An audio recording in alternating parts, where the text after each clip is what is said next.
It has been 1 year, 1 month, 19 days, 13 hours, 28 minutes, and 30 seconds since I had an alcoholic drink. Quite impressive, isn't it? 1 year, 1 month, 19 days. Yeah, booze free. Who knew? I knew. I've just not really been talking about it. I had my last drink on the 22nd into the 23rd of August, 2021. I'd had a night out in Mykonos. I'd gone wet and wild. I had a sort of moment dancing on a table. I'd already got off with, I think, two guys, and I'd walked one of them. I'd walked one of them home. Nothing else happened, and or did it? No, it didn't. It wasn't that exciting, unfortunately. And I just thought, really, is this this? Is this it? I'd also, just before I'd gone to Mykonos, I'd gone to a wellness retreat just south of Athens, which I've actually returned to. And in that time, I read a book. Now, I don't read. I love writing. I love doing this. I love talking. I do like listening. But I always find myself getting distracted with reading. But I bought this book on alcohol, which really hooked me. And it was fascinating.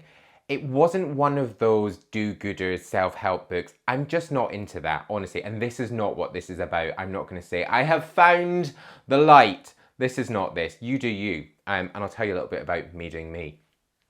But it was a book that kind of really like dissected alcohol and kind of looked at society. It looked at advertising and marketing and basically kind of like a lot of what I do when I work with clients. You know, you're thinking about what does someone need?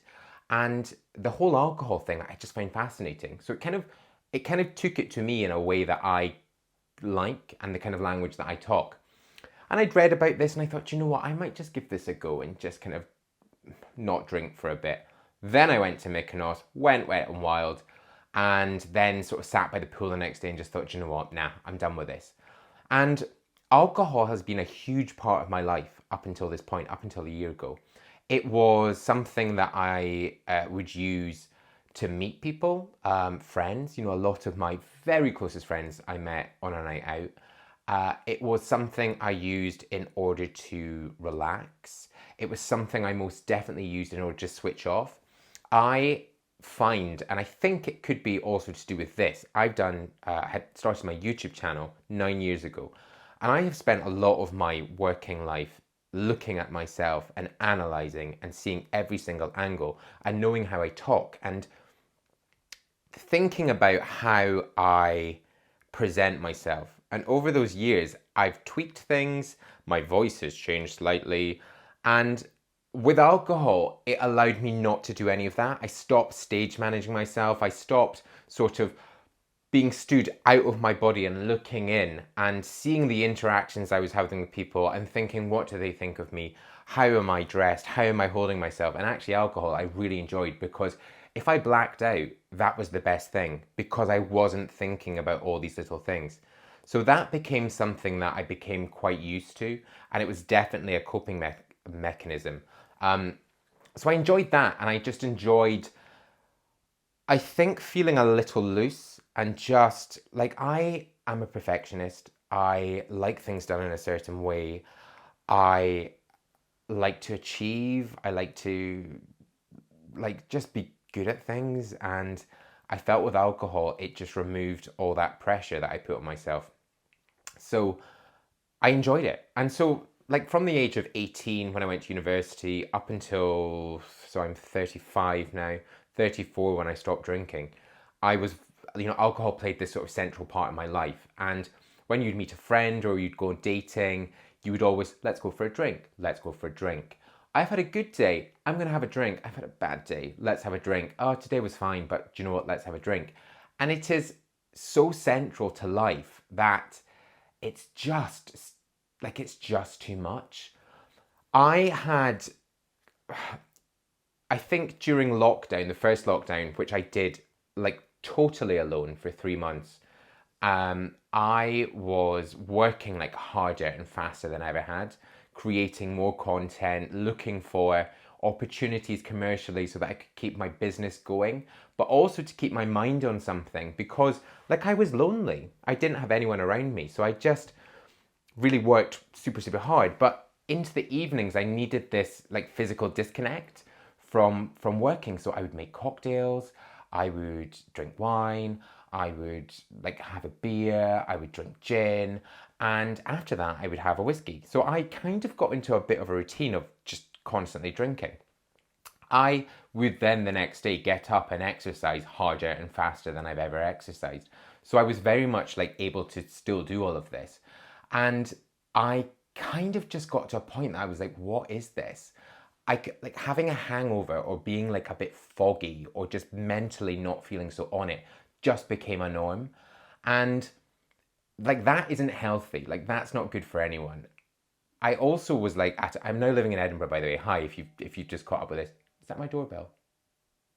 I'm not sure if it is. It'll be fine. I've kind of got to a point in London where a lot of my friends had left, like my very closest friends had left. A lot of people were getting married, a lot of people were having kids. It felt like there was that shift. Like in your 30s, you might have already seen this, or you might be going into this period where things just aren't the same. You know, people have kind of turned off this track and you feel like you've either got to join them or kind of really like stride out and do your own thing. For me, I just was feeling like I was kind of being left behind.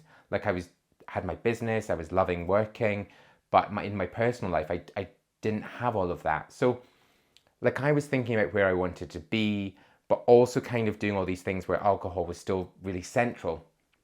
In the time that I have sort of not been drinking, I have refocused completely.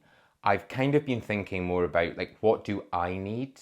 And like, what is it that I need to feel fulfilled? I always thought, and I should say, like London is not over for me. I just have wanted to kind of step out a bit and recalibrate. I might stay here forever. I don't know, 6 minutes, 6 months, 6 years. Sounds like my relationship background there. But I just wanted to just have that refresh. And I was only able to do that when I stopped drinking. One of the kind of like hardest things I think in this whole process has been the way that it's changed my relationships with people. A lot of the people who I felt or I thought I was the closest to, I'm gonna have a little bit of coffee, have fell by the wayside, which I think is really tough. People who I was very close to and would count as like some of my best friends are just not so present. And I have certainly tried to still keep in touch and to do things and be present in their lives. But I do feel now, being on this other side of not drinking, a lot of people find that very hard to socialize with people that don't drink. I think it's because it's almost like you're holding a mirror up to other people and it makes them think about their own drinking. Now, in the times that I have gone out on a night out, I still like a night out. I will still dance on a table and I will still get off with 3 guys. Watch yourselves. I have found it easier when other people around me are drinking. I think because other people will loosen up. I don't think I actually need alcohol to go wild or to feel relaxed, but certainly it is a catalyst to doing that. But it is other people kind of looking in and thinking, well, if you're not drinking, I won't drink. The one thing I've thought about that is if I went into a restaurant with you and you eat meat and I said, or you didn't eat meat, sorry, if you were vegetarian, I eat meat. And I said, I'm not going to eat meat tonight because you're vegetarian. You don't need to change the way that you are if people aren't drinking. And actually, as I say, it has been easier to have people around me drinking because other people then relax. The sort of key things that I have found with this are, and again, like, I don't know if this is forever. It's just what I need at this point in my life. I love alcohol as an art. Like, I love cocktail making. I love the marketing behind it, I suppose, like the beautiful bars, the sort of it being a bit bougie, and just like I love that art side. And I feel like the low alcohol, no alcohol world hasn't quite caught up with that yet, which is a huge business opportunity. Hi, if you're a no alcohol makeup brand, there is an opportunity. Please go for it. But I think I've just, you know, I don't go out late. I just get tired. I get so tired. And when I would have had a drink in order to stay up, it's the sugar really. I'm now just like, do you know what? I'm done here, and I go home. And it means I'm like sleeping far better. I have more energy. I'm exercising like a motherfucker. I started CrossFit a year and a half ago, and my body has just totally changed. My body has gone to a way that I always said that it wouldn't do that. I always said, oh, it's not possible for me to get abs. I have abs. I have abs on a day when I'm really dehydrated or when I wake up and I'm like, but I'm quite impressed with that. And I do think it's because I'm not drinking so much now. I would hold all the weight of alcohol around my middle and onto my love handles. And cutting out booze has been such a massive thing on that. It's also changed the way I'm eating because I'm not sort of coming in after a night out and thinking I've got to like eat a whole bag of crisps and chips or whatever that might be, and kind of just writing it off because I've had a drink. So I'm really enjoying that. And I am now, I would say like the first 3 months of not drinking for me was, it wasn't hard, but it certainly wasn't easy. And I am in life an all or nothing. So I'm either going to drink and I'm going to drink to excess and I'm going to go wild. Hi, if you've seen me do that. Or I can just cut things out. And for me, it was just easier to cut out. In saying going wild, I also felt like I then kind of started playing a part in, there was always an expectation that I would bring the fun on a night out. And it was kind of like, you know, someone would say, oh, we're going on a night out with you. Oh, get the shots ready. I was like, give me a fucking break. Honestly, I'm not paid to be here. And it's just exhausting. So, I mean, this has been a bit of a monologue, but essentially I'm saying, hi, I'm Robin. I'm not drinking at the moment.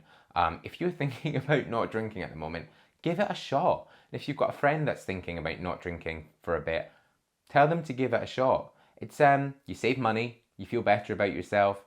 And the more that I think we talk about these things and kind of normalize it, I think is really important, you know? Just do you. So there we go. I mean, give me a week and I'll probably be back on the sauce and you'll be seeing me going wet and wild and getting off with someone. So yeah, look out for me there.